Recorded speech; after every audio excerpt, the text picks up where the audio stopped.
Mid-American Conference Media Day 2015 is in the books from Ford Field here in Detroit. Hi, everybody. I'm Joel Godett. Welcome back to Ball State All Access and BallStateSports.com.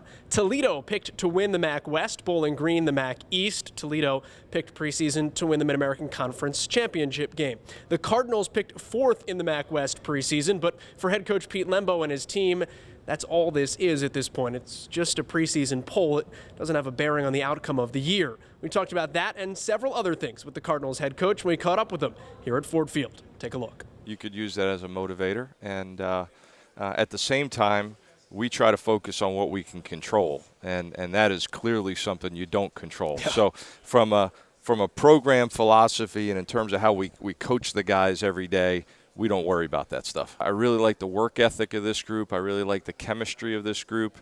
There's some good leaders in this group. We need to keep developing more and more of those guys throughout all the classes on our program. Our freshmen came in and were very low maintenance, and that is a really good thing.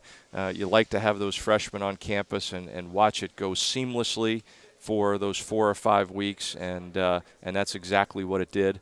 So very, very pleased with where we're at right now. We know we've got a tough road ahead of us, a very difficult schedule, but first things first, it's about the month of August. It's about preseason camp. It's about making the most of those 29 practices leading up to that first game. I like to have a lot of guys on that depth chart because I like to encourage competition during preseason. And competition makes everybody better, and the great ones love competition. Yeah. And so the more guys that we can get in the mix and evaluate, whether it's in the spring or in preseason, the better it's going to make our football team. Both Joey and Kevin had big shoes to fill, and for Joey, at least he had been here. I think one of the big things for Joey is just to be himself. I don't want him to be Rich Skrosky, and our team evolves, our team changes, the personnel changes.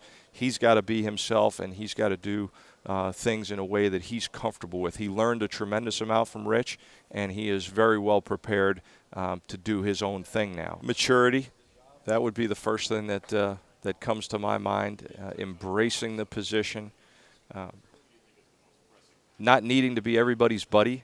You know, sometimes when you're a younger guy and you're trying to establish yourself in the program, you want to connect with everybody. I think Jack is in much more of a position now where he's got enough friends. He knows he's got a job to do, and he knows he needs to do that job well. He took a real leadership role in our winter program. He had a great spring, a very good spring game, 21-26, a couple touchdowns, and really came out there and ran the show the way you'd want a quarterback to do that.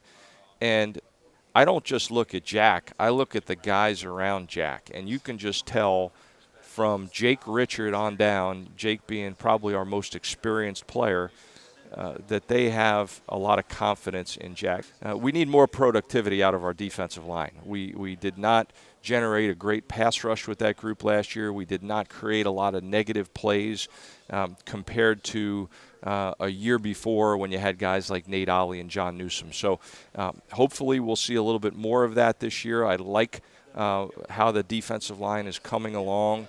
I do think that an eligible Josh Posley, after sitting out a year as a transfer, will definitely help us. Mike Ayers has had a very good offseason. You look inside, Darnell Smith is going to give you everything he's got every down.